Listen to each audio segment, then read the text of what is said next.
There's something about the story of getting back home, which is one of the 7 great stories of literature. How do you get back home? And that's what this is. En la producción de una película intervienen una gran multitud de departamentos diferentes, cada uno formado por una gran multitud de cargos distintos, estructurados y organizados, y cada uno con sus propias funciones y responsabilidades, pero todos ellos con un objetivo común: completar la película. Pero una película no deja de ser, al fin y al cabo, una historia grabada a través de una cámara gracias al trabajo de hasta, en ocasiones, cientos de personas o técnicos.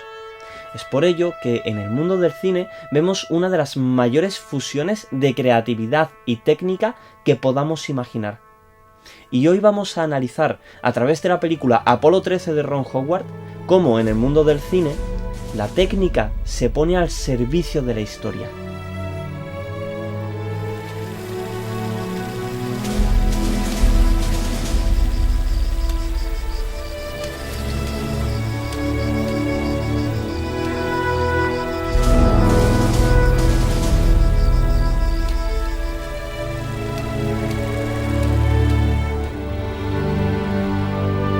Apolo 13 es una película de 1995 dirigida por Ron Howard y escrita por William Bloyer Jr. y Earl Reinhardt, basada en un libro titulado Lustmoon, que se podría traducir literalmente como Luna Perdida, escrito por Gene Lovell y Jeffrey Krueger, y basado a su vez en hechos reales, concretamente en la increíble historia real de supervivencia que tuvieron que vivir los 3 astronautas de la misión Apolo 13 para poder regresar a salvo a casa. Por cierto, el título del libro en España se cambió por el de Apolo 13, seguramente después del estreno de la película para aprovechar el tirón publicitario y el éxito que había tenido la misma. La película cuenta con un reparto coral de excepción, encabezado por Tom Hanks, que interpreta al personaje de Gene Lovell, uno de los 3 astronautas y comandante de la misión Apolo 13.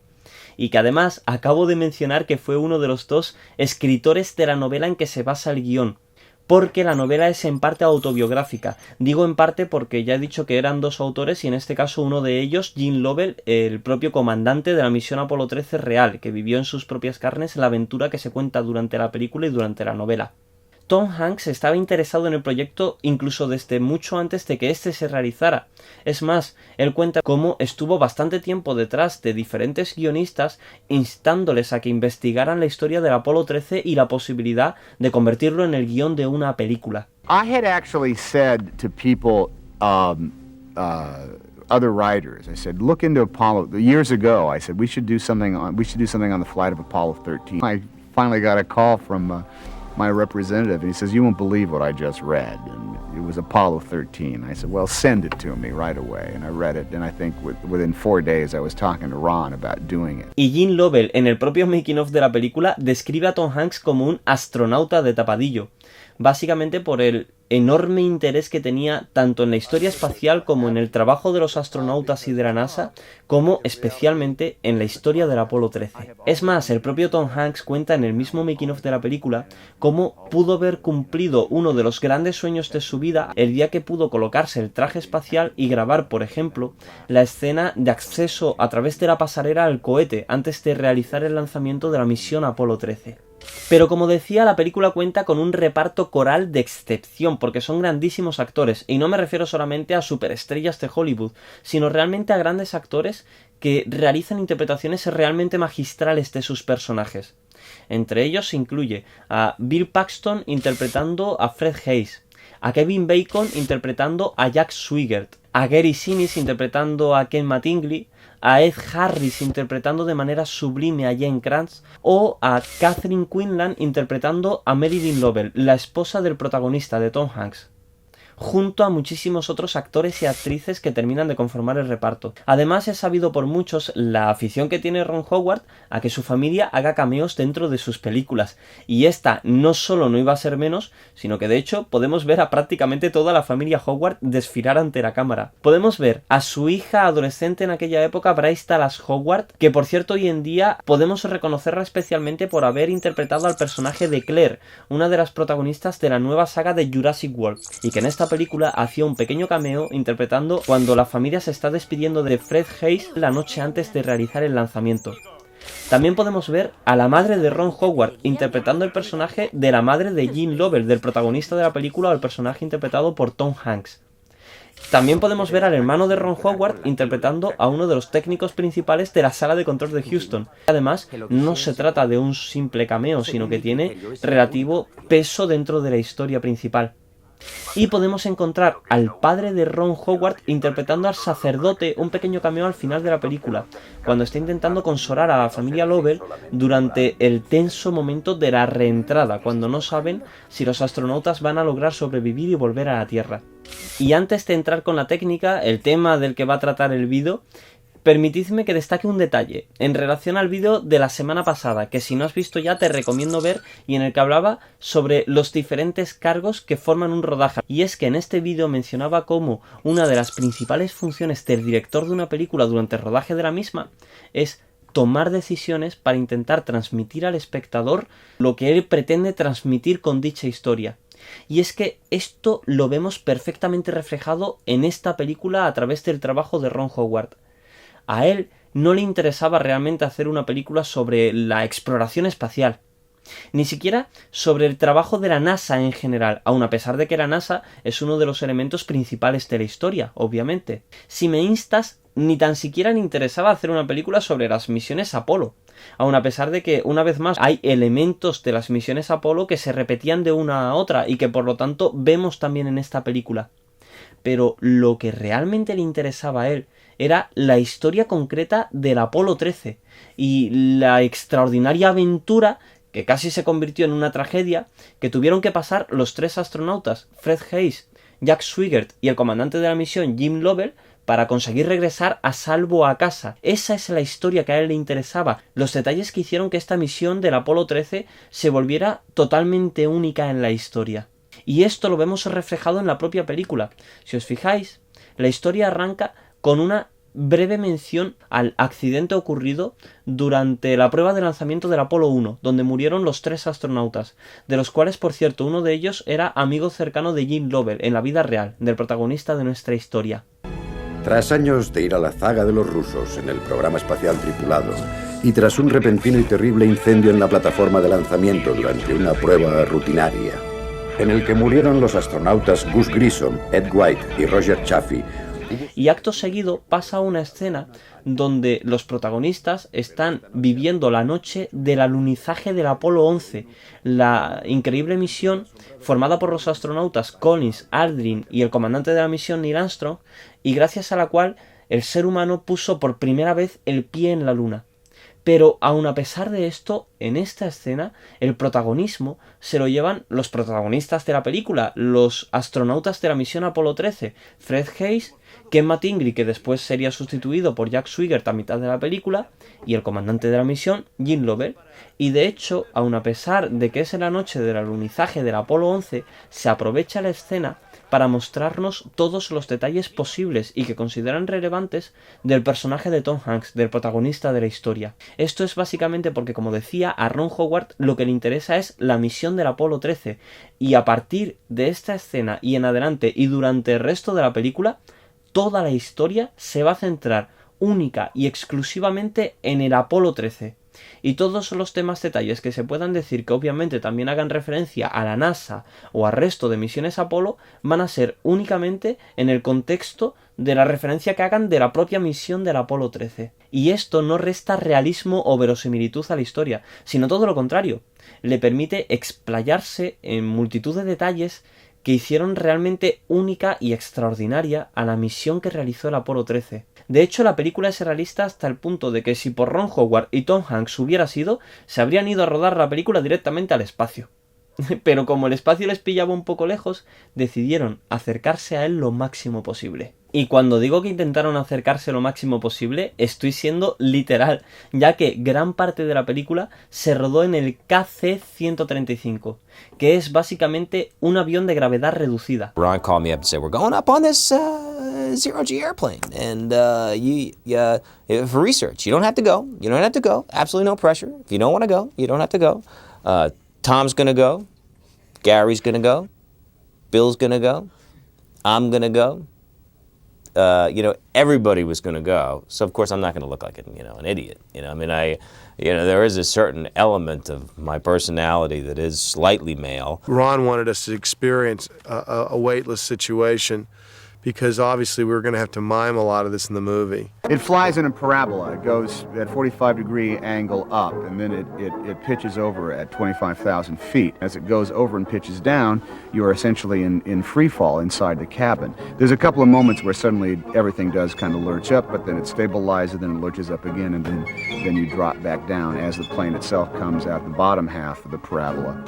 Ron Howard se llevó a parte de su equipo y a los actores principales de la película para que pudieran experimentar en esta nave la sensación de gravedad reducida que tienen los astronautas reales cuando están haciendo sus misiones, y que de esta manera pudieran tener esa sensación en mente cuando después intentaran replicarla durante el rodaje. Lo que ocurre es que a Ron Howard, por un lado, le asustaba bastante cómo iba a resultar grabar toda esta parte de la ingravidez en un estudio con los sistemas tradicionales que tenían hasta ese momento. Y por otro lado, les entusiasmó tanto el resultado que vieron haciendo estas pruebas dentro de este avión que a Ron Howard se le ocurrió la idea, incitado también en parte por Tom Hanks y por Steven Spielberg, que al final decidió pedir permiso a la NASA y al gobierno de los Estados Unidos para poder grabar en su interior parte de la película. Y la NASA, que ya de por sí estaba sorprendida con Ron Howard y con su equipo por el nivel de implicación que les veían tomarse con esta película. I'm really impressed with the authenticity of the way they're doing this. And they're so interested in getting this accurate and precise down to not only the word, but the inflection of the word and the meaning behind the word. Que decidieron concederles el permiso para poder rodar dentro de él. Esto fue un auténtico peligro, porque claro, una cosa es subir allí arriba a hacer unas cuantas pruebas y otra muy diferente es meterte durante jornadas enteras a rodar la cantidad de horas que dure cada jornada con todo el equipo, todo el material, el atrecho, con los principales jefes de departamento y con los actores protagonistas, con los 3 actores principales que tienen que estar además interpretando a sus personajes en esas condiciones extraordinarias. Sin embargo, dotó a la película de un realismo que nunca antes habíamos visto en una película, porque no estaban fingiendo que flotaban en el espacio, sino que realmente estaban flotando.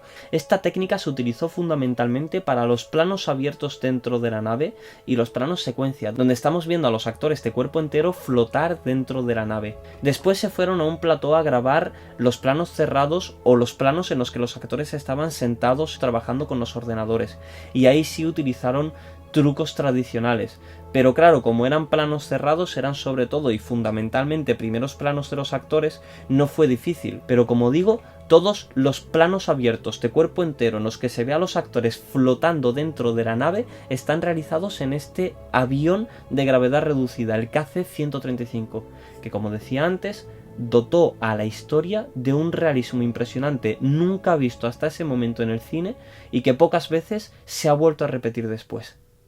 El siguiente elemento que quería destacar es el uso que se hace de la luz, no solo como un elemento cinematográfico, sino como un elemento más e importante de la propia narración, ya sea para transmitir, empatizar o emocionar. Esto lo vemos en varios momentos de la película, por ejemplo, en el momento en el que van a adentrarse en el lado oculto de la luna. En esta circunstancia vemos cómo la nave se va oscureciendo, lo cual cinematográfica y visualmente queda muy potente, pero es que además fomenta algo real, que es la situación que realmente estaban viviendo dentro de la nave, ya que a medida que se adentraban en el lado oculto de la luna, se iba volviendo cada vez más oscuro, se iban quedando sin luz. Y cuando entras en la sombra de la luna y la luna está entre tú y el sol, descubres estrellas que brillan de una forma inimaginable incluso en las noches más claras en la Tierra. Y entonces ves la salida del sol sobre la superficie lunar y debe de ser impresionante. Me muero de ganas por comprobarlo personalmente.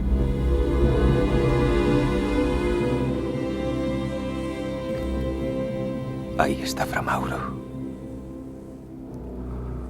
Ese era nuestro destino. Pero es que además a nivel emocional funciona perfectamente bien con la narración de la historia, ya que están en un momento fundamental en el que en la sala de control están excesivamente nerviosos, ya que al fin y al cabo no saben si cuando la nave vuelva a salir del lado oculto de la luna los astronautas seguirán con vida. De hecho, en realidad ni siquiera saben si la nave volverá a salir, ya que podría explotar de nuevo mientras está haciendo el recorrido y ni siquiera la verían salir de allí. Por lo tanto, el hecho de que la escena se vaya tornando cada vez más oscura hasta volverse casi de una oscuridad total, no solamente resulta cinematográficamente muy potente, sino que además es realista y transmite perfectamente la emoción que están sintiendo tanto los personajes de la escena como los propios espectadores mientras vemos la película. Y exactamente igual que con la iluminación ocurre con el sonido, que se utiliza para jugar con la emoción del espectador. Por ejemplo, en el momento de la explosión, cuando se produce el caos dentro de la nave, porque los astronautas no terminan de entender lo que ha ocurrido, y también en Houston, en la sala de control, donde los operarios intentan entenderlo también. En esta circunstancia de tanta tensión, el personaje de Tom Hanks, Gene Lovell, se detiene durante un momento y mira a través de la ventanilla de la nave, y en ese momento la cámara se va fuera de la nave durante un instante para mostrar al personaje de Gene Lovell dándose cuenta de que están expulsando gas, es decir, detectando el problema, y se hace el silencio. Sí, Houston. Células de combustible 1 y 3. Tenemos pérdida de potencia en el bus principal B. Presión criogénica. Compresores de los trajes. ¿Qué es lo que no falla? Panel AC1. Panel AC2. Computadora del módulo de mando. Y flujo elevado de O2. Quizás sea un fallo Del sistema de alarma. Houston. Estamos expulsando algo al espacio. Lo estoy viendo ahora mismo por la ventana 1. Está claro que es alguna clase de gas. Esto resulta realista por un lado, porque al fin y al cabo en el espacio no hay sonido.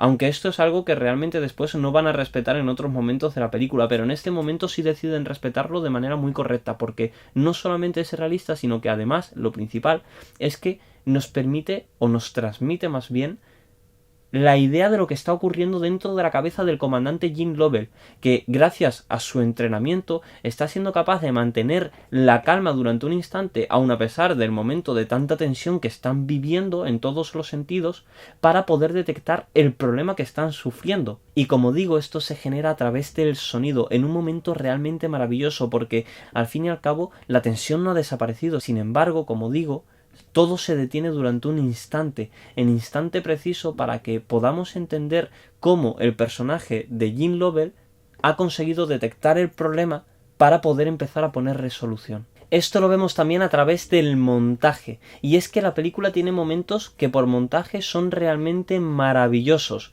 no solamente, como decía antes, con la luz a nivel cinematográfico, sino que transmiten perfectamente una serie de emociones que si no fuera por ese montaje sería imposible que se estuvieran transmitiendo al espectador. Por ejemplo, en el momento en el que Gene Lovell dirige la mirada al planeta Tierra y desde la Tierra vemos a su esposa, el personaje de Marilyn Lovell, mirando arriba al espacio y parece durante un momento, gracias al maravilloso montaje, como si fuera un plano contra plano y se estuvieran mirando un personaje y otro, aun a pesar de que todos sabemos que eso es físicamente imposible, ya que uno se encuentra en el espacio a miles de kilómetros de distancia de donde se encuentra el otro personaje, concretamente en su casa de Houston, en la Tierra.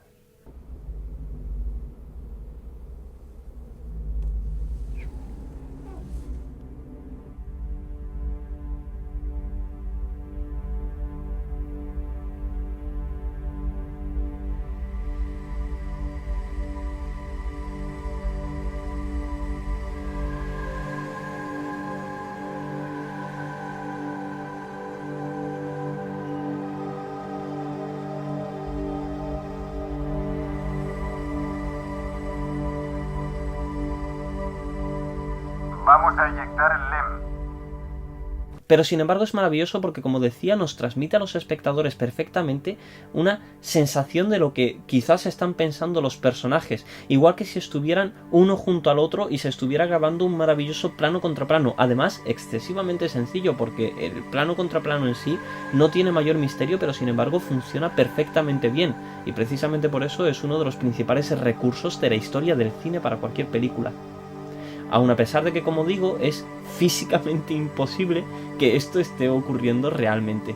E incluso el acting de los propios actores se acaba convirtiendo en un elemento más de la técnica. Muchas veces, visto desde fuera, el trabajo de los actores se ve extremadamente diferente al de los otros técnicos, porque básicamente al operador de cámara se le ve trabajando directamente con la cámara, al director de fotografía con los elementos de iluminación, y así en cada departamento. Sin embargo, aunque la gente muchas veces no sea consciente de ello, los actores también basan su trabajo de una manera extremadamente importante en una base técnica fundamental, adquirida a través de la formación o de la experiencia o de ambos. En esta película, el acting de los actores no solamente es un recurso técnico del propio actor, sino que se acaba convirtiendo en un recurso de la propia narración. Por ejemplo, el detalle que se ve ya desde el principio de la película de Tom Hanks cubriendo con el dedo la luna, que nos permite identificar un factor propio del personaje, que es la obsesión que tiene con realizar su sueño, que es el de conseguir alunizar y poner un pie en la luna, pero que al mismo tiempo se acaba convirtiendo en un elemento del guión, concretamente en una anticipación, que verá su cumplimiento en la escena en la que, después de que reciban la noticia de que no van a poder alunizar para poder intentar regresar a casa a salvo, Tom Hanks hace exactamente el mismo gesto desde el espacio, solo que cubriendo el planeta Tierra en lugar de la Luna, y se da cuenta de la enorme distancia que antes se le separaba de la Luna y que ahora le separa de la Tierra, poniéndole en perspectiva y ayudándole a dejar en claro que, aunque su sueño se ha roto, el sueño de poder alunizar, ahora tiene un sueño nuevo que lo ha sustituido, que es el de intentar regresar a casa a salvo con su familia, al planeta Tierra, que es su auténtico hogar. Y para ello tendrá que centrar todos sus esfuerzos en la nueva misión, en la misión de sobrevivir a todos los imprevistos que ya han surgido y que van a seguir surgiendo durante lo que queda de película.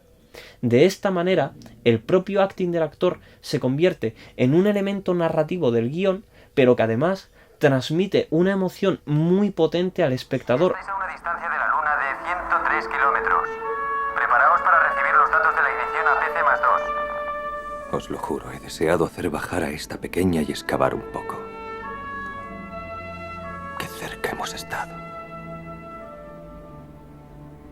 Señores, ¿qué intenciones tienen? Yo quiero irme a casa.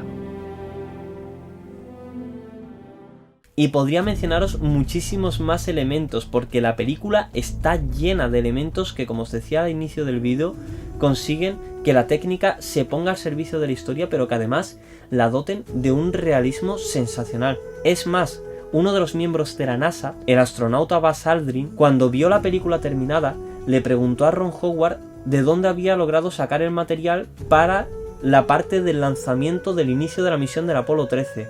Le preguntó en qué almacén había logrado encontrar esas imágenes, porque él recordaba haber investigado muchas de ellas y no las había visto nunca con ese nivel técnico y de realismo. Y cuando Ron Howard le dijo que habían utilizado la referencia de las imágenes reales, pero que habían decidido replicarlas enteramente por efectos especiales y efectos digitales, quedó tan asombrado que le preguntó si podía utilizar esas escenas de la película como imágenes para la propia NASA. Came up to me and said, in that launch footage, I saw some shots I'd never seen before. Did you guys, what vault did you find that stuff in? And I said, well, no vault, Buzz. We generated all that from scratch. And he said, oh, that's pretty good. Can we use it? De todas formas, esto es así en todas las películas. Todas las películas ponen la técnica al servicio de la historia que están contando. Lo que ocurre es que yo he querido utilizar esta Apolo 13 como ejemplo para el vídeo porque, en serio, me parece que es una de las películas que he visto en la que esto destaca más prácticamente en todos los departamentos y en todos los elementos técnicos que se utilizan durante la historia para permitir que ésta avance y contarla con el punto de vista que Ron Howard quería imprimirle a la misma. Y hasta aquí el vídeo de hoy, guardilleros y guardilleras. Espero que os haya resultado interesante. Y como ya sabéis de sobra cómo va lo que ven a continuación, pues solamente un segundito para recordaros que nos dejéis un comentario aquí en el mismo vídeo para decirnos qué os ha parecido, o para lo que queráis, para comentarnos qué tema os ha llamado más la atención, o si os ha surgido alguna duda viéndolo. Y como siempre, no olvides darle a me gusta al vídeo, compartirlo por todas partes, suscribirte al canal si no lo has hecho ya y activar las notificaciones. Ya sabéis de sobra cómo va. Muchísimas gracias a todos una semana más, familia. Besos y abrazos para todos y todas. Repartidlos como queráis.